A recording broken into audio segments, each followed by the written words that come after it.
அன்பின் வலியது உயர்நிலை நூல் வெளியீட்டின் அனைத்து தர அதிதிகள் மற்றும் இந்நிகழ்வை வருகை தந்து சிறப்பித்துக் கொண்டிருக்கின்ற அனைவருக்கும் இனிய மாலை வந்தனங்கள்.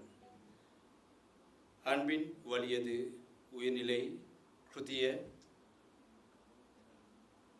අද දින සිදුවෙන මෙම මොහොතේ සහභාගී වන සියලුම සම්භාවනීය අමුත්තන් එවැගේම මෙම සභාවේ රැඳී සිටින ඔබ සියලු දෙනාගෙන් අවසරයි. அன்பின் வலியது உயர்நிலை அகதில்லார்க்கு இயன்புதோள் போர்த்த உடம்பு என்கிறான் பொய்யாமொழி புலவன். 100 ஆண்டுகளுக்கு முன்பு அல்லது 100 ஆண்டுகளுக்கு முன்பு இவ்வாறதொரு எதிர்வு கூறலை அல்லது தீர்க்க சரிசனத்தை ஒருவன் எழுதிவிட்டு சென்றிருக்கின்றான் என்றால் வரலாறு நெடுகிலும் இந்த மனித நாகரிகம் மனிதனுக்கு மனிதன் அன்பு செலுத்துவதை விடுத்து ஒரு மிலேச்சத்தனமான பாதையை நோக்கி நகருமோ என்ற ஐயத்தின் வெளிப்பாடாக கூட இருக்கலாம் என்று எண்ணுகிறேன். உண்மையில் தற்போதைய அரசியல் பொருளாதார நெருக்கடி அல்லது இந்த பிந்தைய முதலாளித்துவத்தின் எதேச்சதிகாரத்தின் கோலோச்சுதல் என்பவற்றினை சிக்கி சீரழிந்து தன் வாழ்வை இழந்து ஓடிக்கொண்டிருக்கின்ற ஒரு மனித நாகரிகத்தின் பின்புலத்தில் நின்று கொண்டு அன்பு குறித்தும் அதன் வலிமை குறித்தும் நாங்கள் இங்கே பேசுகின்றோம். எனக்கு 20 நிமிடங்கள் வழங்கப்பட்டிருக்கின்றது இந்த நூல் குறித்து பேசுவதற்கு. ஆனால் இக்கதையில் வருகின்ற ஒவ்வொரு புனைகதைகளும் மிகவும் அற்புதமாக புனையப்பட்டிருக்கின்றது. இந்த ஒவ்வொரு கதைகளையும் படிக்கும் போது நாம் வாழும் சூழலில் சந்திக்கின்ற மனிதர்கள் அல்லது எங்களின் வாழ்வோடு இரண்டர கலந்த நினைவுகள் இங்கே படிமங்களாக படர்வதை தவிர்க்க முடியாது. எனவே இந்த நூல் பற்றி உரையாடும் போதெல்லாம் வேறு கதைகள் பற்றியும் அல்லது இந்த கதைகளில் வந்து போகும் மாந்தர்கள் பற்றி கூறும் போதெல்லாம் இன்னொருவர் பற்றியும் ஒப்பிட வேண்டியதும் பேசப்பட வேண்டியதும் தவிர்க்க முடியாததாக இருக்கின்றது.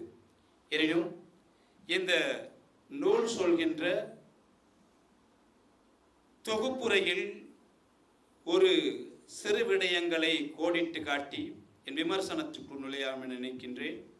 குறிப்பாக பன்முகப்பட்ட ஒடுக்குமுறை நிலைப்பாடுகளையும் கோட்பாடுகள் முழுமையாக சென்றடையாத ஒடுக்கப்படுதலின் சிறு பிரிவுகளையும் ஆராய்வதற்கான மிகச்சிறந்த கருவியாய் இலக்கியம் இயங்க முடியும் எனும் எண்ணத்திலிருந்து உருவானதே இந்த முயற்சி.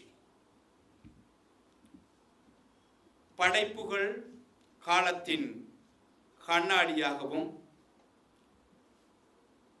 வரலாற்றின் கண்ணாடியாகவும் இருக்க வேண்டும் என்பது எழுதப்படாத விதியாக இருக்கின்றது.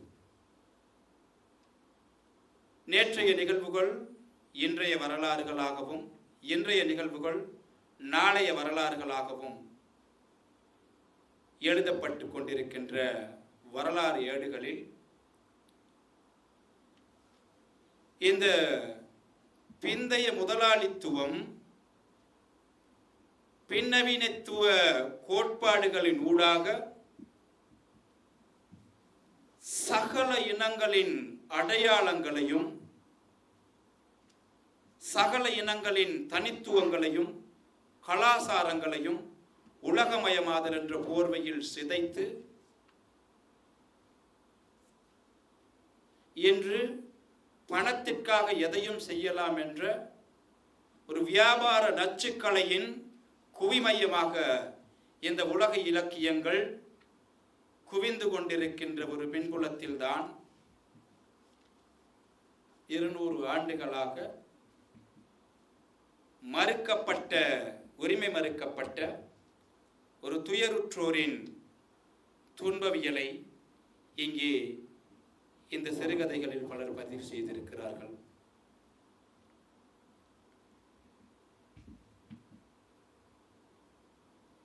உண்மையில் வரலாறுகள் எப்போதும் ஆளும் வர்க்கத்தால் எழுதப்படுகிறது என்பதால்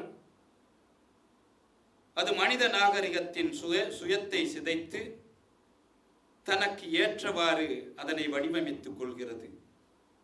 நான் ஏலவே கூறியது போல கலை, இலக்கிய, கலாசார அடையாளங்களை சிதைத்து தன் தேவைக்கு ஏற்றவாறு முதலாளித்துவம் அவற்றை தெளிவுபடுத்தி விடுகிறது.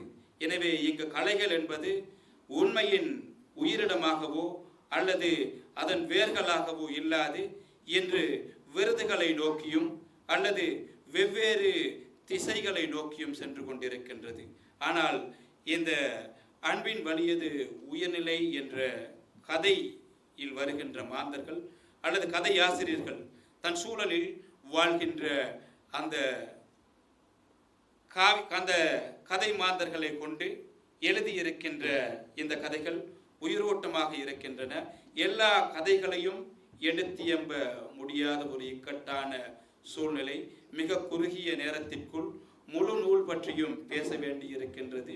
இங்கு நான் முதலாவது கதையிலிருந்தே எனது இந்த விமர்சன உரையை தொடங்கலாம் என நினைக்கின்றேன். குறிப்பாக வாங்கி வந்த பட்டாசு மத்தாப்பு என்ற ராமதாஸின் கதையிலிருந்து நான் எனது உரையை தொடங்கலாம் என நினைக்கின்றேன். குறிப்பாக மலையக சூழலில், அதாவது அந்த பொருளாதார நெருக்கடிக்குள்ளும் மிக குறைவான கல்வி, தோட்டப்புற கல்வி என்பது பிளான்டேஷன் யூனிட் என்று தேசிய கல்வியுடன் நீரோட்டமடையாத ஒரு கல்வி புலத்தில் பொருளாதாரம் மிகவும் வளர்ச்சி அடையாத ஒரு சூழ்நிலையில் கல்வி கற்று உயர்தரம் வரை கற்று ஆசிரியர் தொழிலுக்காக செல்கின்ற ஒரு ஒரு இளைஞனின் கதையாக அது வடிவமைக்கப்பட்டிருக்கின்றது. குறிப்பாக அந்த கதையில் வருகின்ற நாயகன் ஆனந்தன் என்று சொல்லக்கூடிய அந்த நாயகன் மிகவும் சிரமப்பட்டு தன் உயர்கல்வியை முடித்து கொண்டு ஒரு தொழிலுக்கு சென்று விட வேண்டும், அரசு தொழிலுக்கு சென்று விட வேண்டும் என்று விரும்புகிறான். அதிலும் குறிப்பாக ஆசிரியர் தொழிலுக்கு சென்று விட வேண்டும் என்று விரும்புகிறான். உண்மையில் அந்த காலகட்டம் என்பது, எங்களின் சிறுவராயம் என்பது வடக்கு கிழக்கிலிருந்து ஆசிரியர்கள் வரவழைக்கப்பட்ட ஒரு காலப்பகுதி. அவ்வாறான கடுமையான காலகட்டங்களை எல்லாம் கடந்து எங்களூரிலும் ஆசிரியர்கள் உருவாகிறார்கள் என்ற பெருமிதம் கொண்ட ஒரு காலகட்டத்தில் எங்களுக்கு இழைக்கப்பட்ட இந்த அநீதிகள் குறித்து இந்த கதை களமாடுகிறது. இந்த ஆனந்தன் தன் கல்வியை முடித்துக்கொண்டு ஆசிரியர் பதவிக்கு நியமனம் பெறுவதற்கான நேர்முக தேர்விற்கு செல்கிறான். நேர்முக தேர்வு நடைபெறுகின்ற போது அந்த தேசிய கல்விக் கல்லூரி என்பது தோட்டப்புற இளைஞர்களுக்கு, யுவதிகளுக்கு வேலை வாய்ப்பை தருவதற்காக விசேடமாக உருவாக்கப்பட்ட ஒரு கல்லூரியாக இருக்கின்றது. உங்களுக்கு தெரியும், தற்போதைய சூழ்நிலையில் தோட்டங்கள் மூடப்பட்டு கொண்டிருக்கின்றன. தோட்ட தொழிலாளர்கள் வெவ்வேறு வழியின்றி வெவ்வேறு தொழில்துறைகளை தெரிவு செய்து கொள்கிறார்கள். அவ்வாறு தோட்ட தொழில்துறையில் ஈடுபடாத ஆனாலும் தோட்ட தொழிலாளியான இவன் இந்த நேர்முக தேர்வில் ஒரு சான்றிதழை, அதாவது தன் பெற்றோர் தோட்ட தொழிலாளர்கள் என்ற அந்த சான்றிதழை, சேமலாப நிதி அட்டையை கொடுக்க முடியாத காரணத்திற்காக அந்த தொழிலை பெற்றுக்கொள்ள முடியாத துர்ப்பாக்க நிலைக்கு தள்ளப்படுகிறான்.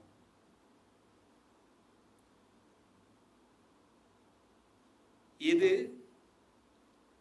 மலையக மக்கள் நாடற்றவர்களாக, நாடோடிகளாக தெரிந்த வரலாறுகளை எங்கள் கண்முன்னே கொண்டு வருகிறது. இந்திய ஒப்பந்தம், அதாவது சிரிமா சாஸ்திரி ஒப்பந்தத்தின் போது சுமார் ஆடு மாடுகளை போல் பகிரப்பட்டார்கள். அண்ணன் இங்கே, தம்பி அங்கே, அக்கா இங்கே, அண்ணன் அங்கே, இவ்வாறு ஆடு மாடுகளை போல் பகிரப்பட்ட அந்த ஒப்பந்தத்தின் விளைவால் சிலருக்கு இந்திய தேசத்தில் குடியுரிமை கிடைத்தது, இன்னும் சிலருக்கு இலங்கை தேசத்தில் குடியுரிமை கிடைத்தது. என் அறிவுக்கு எட்டிய வகையில் 5 லட்சம் பேருக்கு சாஸ்திரி அரசாங்கம் இந்திய பிரஜா உரிமையை கொடுக்கின்றது. மிகுதி 3 லட்சம் பேருக்கு இலங்கை அரசு பிரஜா உரிமையை கொடுக்கின்றது. எஞ்சிய சுமார் 1,50,000 இந்த மலையக மக்கள் இந்த நாடும் அல்லாது அந்த நாடும் அல்லாது நாடோடிகளாக தெரிந்த வரலாறுகளை நாங்கள் அறிகின்றோம். இவ்வாறான ஒரு துர்ப்பாக்கிய நிலைக்கு தள்ளப்பட்ட இந்த இளைஞன் தன் கல்வி நிலை சான்றிதழ்கள் எல்லாம் ஒருபுறம் வைத்துவிட்டு கொழும்புக்கு வேலைக்கு செல்கிறான். தோட்டங்களில் நிலங்கள் இல்லை, விவசாய நிலங்கள் இல்லை. எனவே தோட்டங்களில் கல்வியை முடித்து அடுத்த கட்டமாக தோட்ட இளைஞர் யுவதிகள் படையெடுப்பது கொழும்புதான். ஒன்று ஆடை கைத்தொழிற்சாலை, அல்லது இந்த இரும்பு கடைகள், அல்லது புடவை கடைகள். இப்படி தன் கல்வியை இழந்து கொழும்பு வந்து வாழ்க்கையை சீரழித்து கொண்டவர்கள் ஏராளம். ஆனந்தனும் கூட அப்படித்தான். தன் கனவுகளை எல்லாம் ஒரு புறம் வைத்துவிட்டு கொழும்புக்காக வேலைக்கு வருகிறான். இந்த கதையை படிக்கும் போது எனக்கு இன்னொரு கதை ஞாபகத்திற்கு வந்தது. தவசெல்வன் குறிப்பிட்டது போல மலையகத்தின் பிரபல சிறுகதை எழுத்தாளர் மு. சிவலிங்கம் அவர்கள் பேப்பர் பிரஜை என்ற ஒரு சிறுகதையை எழுதுகிறார். நம்ம சிங்கள கியண்டோனி මේ ප්‍රසිද්ධ කතාව මලයක තමිල් ජනතාව අතර ජනප්‍රියයි. නමුත් මට සිංහලෙන් මේක කියන්න වෙනවා. මොකද මේ ආනන්දන් කියන චරිතය වතුකරේ ඉගෙනුම් ලබමින් උසස් අධ්‍යාපනය ලබා ගැනීමෙන් පසුව ඒ විද්‍යාපීඨයේ යන ගුරු වෘත්තිය සඳහා ඒ ගුරු වෘත්තියට ලැබෙන්නේ නැහැ. මොකද වතුකරේට පමණක් සකස් කරන ලද ඒ ගුරු වෘත්ති ඒ විද්‍යාපීඨේ ඇතුල් වීමට සිය දෙමව්පියෝ වතු කම්කරුවෝ කියන ඒ EPF කොලේ ඒ සම්මුඛ පරිශ්‍රණය වෙලාවේ ඉදිරිපත් කරන්න ඕනේ. ඒ කොලේ මෙයාට නැති වෙනවා. මොකද අපි දන්නවා මේ ආර්ථික අර්බුදේ, මේ දේශපාලන අර්බුදේ, මේ ධනවාදී අර්බුදේ මේ වෙනකොට වතු වෙහිමින් පවතිනවා. මේවත් එක්ක ඒ ආදායම ලබා ගන්න, එදිනදා ජීවිතයකට ගහ ගන්න මේ මිනිස්සු විඳින දුක වෙන වෙන රස්සාවල් හොයාගෙන එනවා. ඒ වත්තේ ජීවත් වෙනවා, නමුත් වත්තේ වැඩ කරන්නේ නැහැ. ඉතින් මේ තරුණයා කොළඹට එනවා. මේ තරුණයාගේ කොළඹ ගමන මතක් වෙද්දී මට තවත් කතාවක් මතක් වෙනවා. කඳුකරේ ප්‍රවීණ ලේඛකයා වූ එමු සිවලිංගම් කියන කතුවරයා ලියනවා පේපර් සිටිසන්ෂිප් කියලා, පේපර් ප්‍රජා කියලා ඒ කතාවක් ලියනවා, කෙටි කතාවක්. ඒ කෙටි කතාව මම කෙටියෙන් කියන්නම්. සාමාන්‍යයෙන් ඒ යුගයේ කියන්නේ අපිට ෆයිල් නැහැ, ડોකියුමන්ට්ස් තියාගන්න විධිමත් විධිවිධාන නැහැ. මේ ෂෝකේස් ඒ වගේ ඒ කියන්නේ මේ තරම් පාසු ගන්න නැති නිසා සියලු වටිනා දේ පොඩි පෙට්ටියක, රැංග පෙට්ටි කියලා අපි කියනවා එක. අපේ ගෙදරත් තිබුණා. පොඩි පෙට්ටියක යවුරලා තියෙනවා. ඒක අවශ්‍ය වෙනකොට විතරයි ඒක ගන්න. தேவையான போது மட்டுமே அதை எடுப்பார்கள். இந்த பேப்பர் பிரதி என்பது தனக்கு வழங்கப்பட்ட குடியுரிமை பத்திரத்தை මේ පුරවැසියා తాවකාලික පුරවැසියෙක් බවට දුන්නු ඒ කොළය අටට නමලා ආරක්ෂාව සහිතව තියෙනවා. ඒතර ඒ නැවිච්ච පාරේ එමම තියෙනවා. ඒ ડોකියුමන්ට්ස් එහෙම තමයි උපෙන්න සාතිකේ වෙන්න පුළුවන්. වෙන ඕනෑම ડોකියුමන්ට්ස් වෙන්නත් පුළුවන්. දැන් සම්මුඛ පරීක්ෂණ වෙලාවේ තමන්ගේ අනන්‍යතාවය, පුරවැසිභාවය ඔප්පු කරන්න මේ ෆයිල් එක විවෘත කරනවා ඒ රැකියාවට යන තරුණයා. ඒතර අර ෆෑන් එකේ, ඒ කැරකින ෆෑන් එකේ ඒ නැවිච්ච පාර කියන අසාමාන්‍යයෙන් 4-8කට වගේ නවනවනේ. ඒ කොලේ එයාගේ ඒ කෑලි 8කට විසි වෙනවා. කියන්නේ අර හුළඟට ඒ කැරකෙන ෆෑන් එකේ හුළඟට ඒක විසි වෙනවා. ඒ කොල්ලගේ නම තියෙන කෑල්ල ඒ ජනලෙන් එළියට ගිහිල්ලා ඒක හොයාගන්න බැරි තත්වයක් ඒ අර්බුදයක් එතන සිදු කරන අර්බුදයකට මුහුණ දෙනවා. එතකොට ඒ සම්මුඛ පරීක්ෂණයේ සිදු කරන මහත්වරු මෙයාට ඒ රැකියාව ලබා දෙන්න බෑ කියලා කියනවා. මොකද ඒ කොන්දේසි අනුව මෙයා පුරවැසිභාවය යන මෙයාගේ පුරවැසිභාවය සනාථ කරන්න බැරි නම් ඒ රැකියාව යාට ලැබෙන්නේ නැහැ. මෙන්න මේක තමයි කඳුකර මලයක තමිල් ජනතාවගේ ජීවිත කතාව. එහෙම නැත්නම් මේම සකස් වෙලා තිබෙන්නේ. මේ තරුණයාගෙන මේ ගණේශරන්ගේ කතාව කියද්දී මට ඒ කතාව මතක් වෙනවා. ඒ කතාව විතරක් නෙමෙයි. ඒ කතන්දර බොහෝමයක් අපිට මතක් වෙනවා. මේ වගේ එක ලකුණු දෙකක් නැතුව. ඒ කියන්නේ කැම්පස් එකට තේරිලා කොළඹ ගාමන්ට් වල වැඩ කරන අපි තරුණ තරුණියෝ බොහෝමයක් ඉන්නවා.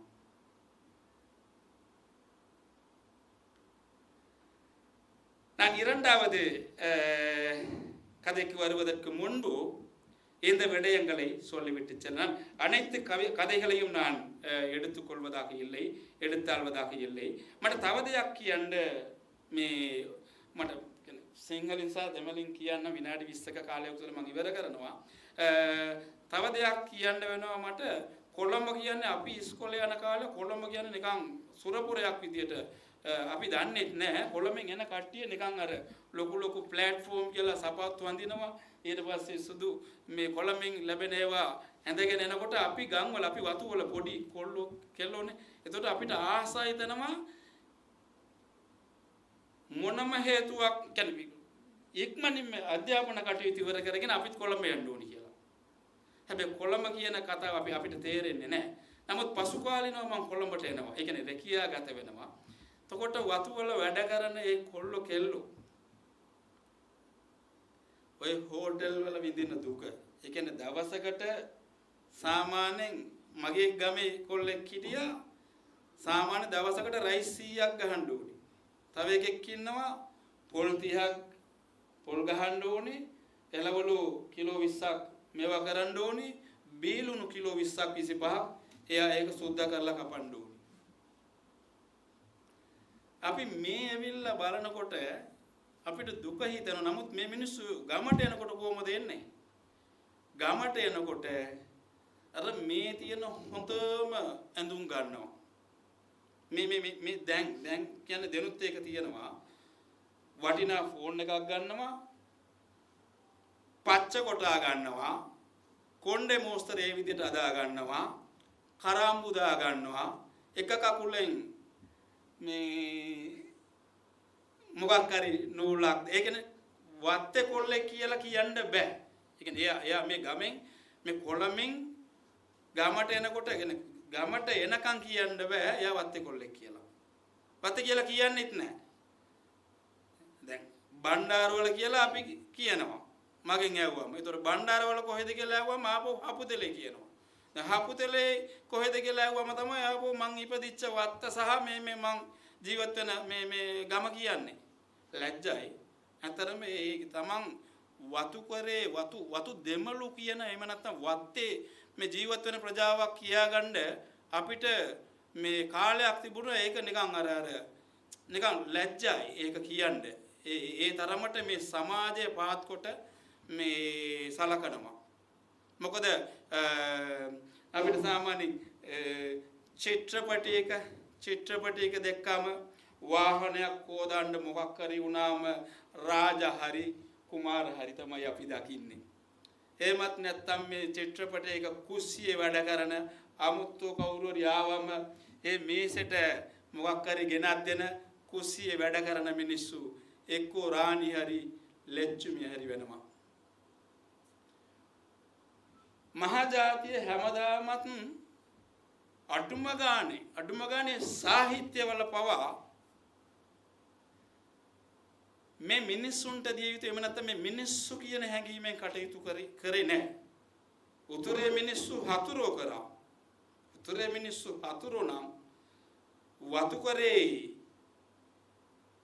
ඒ පිරිමි හරි කාන්ත හරි ඒ කොල්ලෝ හරි එයාලා වහලු. ඒ ස්වාමිත්වයේ ඒ භක්තිය අර මහත්ය කියලානේ කතා කරන්නේ. මහත්ය. ගෙදර යනකොට මොකක් හරි දෙනවා. ගෙදර යනකොට මාස ගාණක් වැඩ කරලා ගෙදර යනකොට මොකක් හරි දුන්නාම ඒතරේ මහත්ය ඊට පස්සේ විශ්වාසනීය වහල්ලු. විශ්වාසනීය වහල්ලා හොරකම් කරන්නේ නැහැ. හරි රණ්ඩු කරන්නේ නැහැ. කනට දෙකක් ගෙවුවොත් මහත්ය දෙන්න අරඳින්නේ. පරවල්ල. එහෙම කියන ස්වරූපයක් තියෙනවා. ඉතින් මේ කතාව කියද්දි මට ඒක තමයි මතක් වුනේ. මේ කොළඹේම තියෙන. ඒ නිසා මේ මීට වඩා සමායිතිය ගැන කතා කරන එහෙම නැත්නම් ලේඛක ප්‍රජාවට යම්කිසි මොකක් හරි ලියන අපිට ලොකු වගකීමක් තියෙනවා කියලා හිතනවා මම.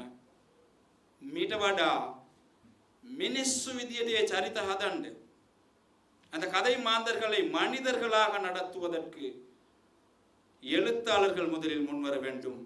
எழுத்துகளில் அல்லது இலக்கியங்களில் கூட எங்களை மனிதர்களாக நடத்தாத அந்த எழுத்தாளர்களையே நாங்கள் காண்கின்றோம். எனவே சம உரிமை என்பது முதலில் எழுத்தாளர்கள் தெரிய வேண்டும், எழுத்தாளர்கள் மனநிலையை மாற்றிக்கொள்ள வேண்டும் என்ற ஒரு வேண்டுகோளை இந்த சபையில் நாங்கள் வைப்பதற்காக இருக்கின்றோம். அதே போன்றுதான் இரண்டாவது கதை குறித்து நான் பேசும்போது இரண்டாவது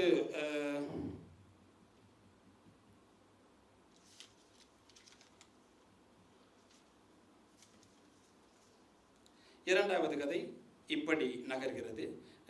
நிலமுடைத்து முளைக்கும் விதைகள். கனகேஸ்வரனின் கதை இவ்வாறு நகர்கிறது.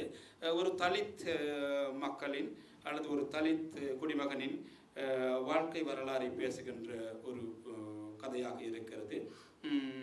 கதாசிரியர் கடைசி வரை அந்த கதையில் பாத்திரங்களை மறைத்தே வைத்திருக்கிறார். ஒரு புதிய முயற்சியை கையாள முயன்றிருக்கிறாரா என்று தெரியவில்லை. ஆனால் ஒரு கதையை நாங்கள் வாசிக்கும் போது அங்கே இருக்கக்கூடிய அந்த கதை மாந்தர்கள் வருபவர்கள் எங்களின் வாழ்வோடு சங்கமிக்கின்ற பல படிமங்களை உருவாக்கி விட்டு செல்வார்கள். ஒரு ராஜா என்ற கதாபாத்திரம் வரும்போது எங்களோடு வாழ்கின்ற ராஜாவை நாங்கள் நினைத்துக் கொள்கிறோம். அல்லது ஒரு ஒரு பரமு என்ற ஒரு ஒரு ஒரு பாத்திரம் வரும்போது எங்கள் ஊரில் யாராவது பரமு என்று இருந்தால் அல்லது எங்கள் அண்டை ஊர்களில் அயல் ஊர்களில் எவராவது நாங்கள் சந்திப்போமாக இருந்தால் அவர்களின் நினைவுகளை கொண்டு வருகிறது. இக்கதையில் நான் கண்ட பலவீனம் என்று நான் கூறவில்லை. கதையாசிரியர் இந்த கதையாசிரியர் கடைசி வரை பாத்திரங்களின் பெயர்களை குறிப்பிடாமலே தனது கதையை நகர்த்தி இருக்கிறார். ஆனால் மிகவும் காத்திரமானது ஒரு கதை. இரண்டு விடயங்களை அவர் கவனத்தில் கொள்ள வேண்டும் என்று நான் கூறுகின்றேன். ஒரு விடயத்தை மிக அழகாக சொல்லி இருக்கிறார். ஒன்று, அந்த பொதுவான பேச்சு வழக்கில் சொல்வதாக இருந்தால் விரும்பியோ விரும்பாமலோ சொல்ல வேண்டிய ஒரு சொல் மேல் சாதி கீழ் சாதி. இந்த கீழ் சாதிக்காரர் என்று சொல்லக்கூடியவரை அவருக்கு இந்த இளைஞன் தண்ணீர் பார்க்கிறான். அவர் அதை வாங்கி குடிக்கிறார். தான் வாங்கி குடித்த எச்சத்தை அல்லது எஞ்சி இருக்கின்ற அந்த போத்தலில் தானும் குடிக்கிறான். இதை கண்டு அந்த குறை சாதி அல்லது அந்த தலித் குடிமகன் புலங்காங்கிதம் அடைகிறார். ஏனென்றால் தூர ஒதுக்கி வைக்கின்ற ஒரு மானுடனின் அல்லது தொட்டால் தீட்டுப்படும் என்று நினைக்கின்ற ஒரு மனிதனின் அவன் குடித்த தண்ணீர் போத்தலில் தானும் இன்னொருவர் குடிப்பதை கண்டு புலங்காங்கிதம் அடைகின்றான். இந்த இடத்தில் மிகவும் நாசுக்காக ஒரு அழகான விடயத்தை இந்த கதாசிரியர் சொல்லி வருகிறார். அதே வேளையில் மற்றொரு இடத்தில் நான் பலவீனமாக கருதுகின்ற அந்த கதை, அந்த தலித் குடிமகனிடம் உறவாடுகின்ற இந்த இளைஞன் இவனும் ஒரு தலித் என்பதனை அல்லது இவனும் ஒரு குறைந்த சாதி என்பதனை திட்டமிட்டு மறுக்கிறான். தன் சக மனிதரிடம், தன் சக சாதிக்காரனிடம் கூட தன்னை யார் என்று சொல்லிக்கூட முடியாத ஒரு இயலாமையின் வெளிப்பாடுதான் அது. இவ்விடத்தில் கதையாசிரியர் இன்னும் கொஞ்சம் நகர்த்தி அந்த குடிமகனத்துக்கு இன்னும் ஒரு உத்வேகத்தை கொடுத்து தான் கல்வி கற்ற பின்புலத்தை சொல்லிக் கொடுத்து கல்விதான் ஆயுதம் அல்லது உங்களாலும் உயரலாம் என்ற ஒரு ஒரு ஒரு ஒரு உந்துதலை, ஒரு நம்பிக்கையை அந்த கொடுத்தவர் அந்த கதை முடிக்கப்பட்டிருந்தால் அந்த கதையின் கனதி வேறொரு கட்டத்தில் இருந்திருக்கும். இதே போன்றுதான் சாதி குறித்து இங்கே 2-3 கதைகள் இருந்தன. நான் இன்னும் ஒரே ஒரு கதை குறித்து மட்டும் சொல்லிவிட்டு முடிக்கலாம் என நினைக்கின்றேன்.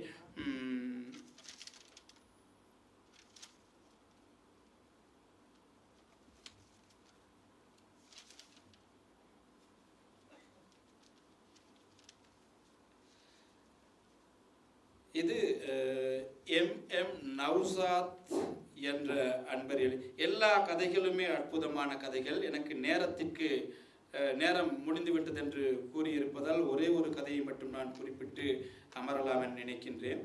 மின்னும் சிறு தாரகையை என்ற ஒரு என்னை மிகவும் பாதிக்க செய்த ஒரு கதையாக நான் இதனை பார்க்கிறேன். இது ஒரு விசேட தேவையுடைய ஒரு குழந்தையை மையமாக கொண்டு, குவிமையமாக கொண்டு அமையப்பெற்ற ஒரு கவிதை, ஸ்பெஷல் சைல்டு. குறிப்பாக ஒரு தம்பதியினர், அதாவது ஒரு ஆண் முதல் மனைவியை விவாகரத்து செய்கிறார் குழந்தை இல்லை என்ற காரணத்திற்காக. இரண்டாவது தாரத்திற்கு முதலாவது குழந்தை இல்லாமல் போய்விடுகிறது. இரண்டாவது குழந்தை தன் கணவனுக்கு மிகவும் ஆசை, அழகானதொரு குழந்தை வேண்டும், பூரணமான ஆரோக்கியமான ஒரு குழந்தை வேண்டும் என்ற கற்பனையில் மிகவும் ஆவலோடு இருக்கின்ற ஒரு தம்பதியினருக்கு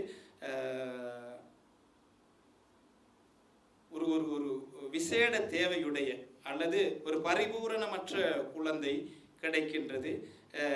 இந்த நிலையில் ஒரு தாய் படும் அவஸ்தை குறித்து இந்த கதை அழகாக நகர்கிறது.